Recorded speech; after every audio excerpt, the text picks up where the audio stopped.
เดี๋ยวสีมินี่สีน้ำผ่าแก้บุญพัฒน์บุญพัฒน์3ผ่าแสงสว่างข้อที่13เป็นอะไรนะของมาบุญกันตามโจทย์มีว่ารัชมีเสียไปเป็นอันหนึ่งสอดฐานน้อยๆของโปรเกียของคนในห้องมันประกอบกับนาตุที่อยู่ตามที่นอนเป็นมุม48องศา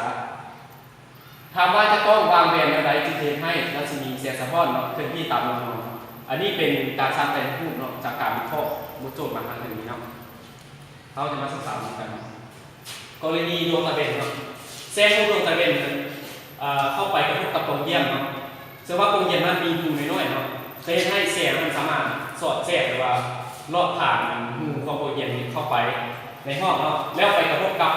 หน้าโต๊ะเนาะแล้วไปกระทบกับโต๊ะประกอบเป็นมุม48องศาหลังจากนั้นเราจะกำหนดรัศมีแสงอันหนึ่งเนาะไปตัดกับเศษรัศมีแสงห่อนนี้ไปตัดกับรัศมีแสงห่อนนี้ขนาดกับหน้าโต๊ะแล้วเอาจุดตัดกันของรัศมีแสงห่อนกับ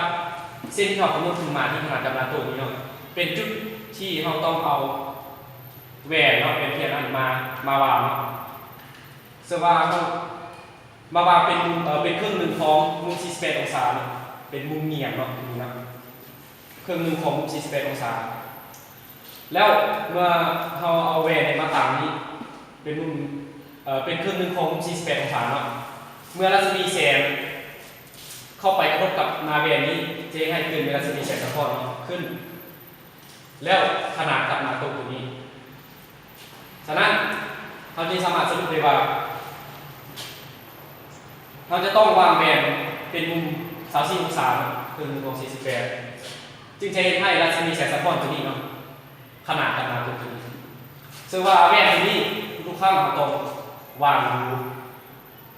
กล้องของเส้นรัศมีแสงสะท้อนตัวนี้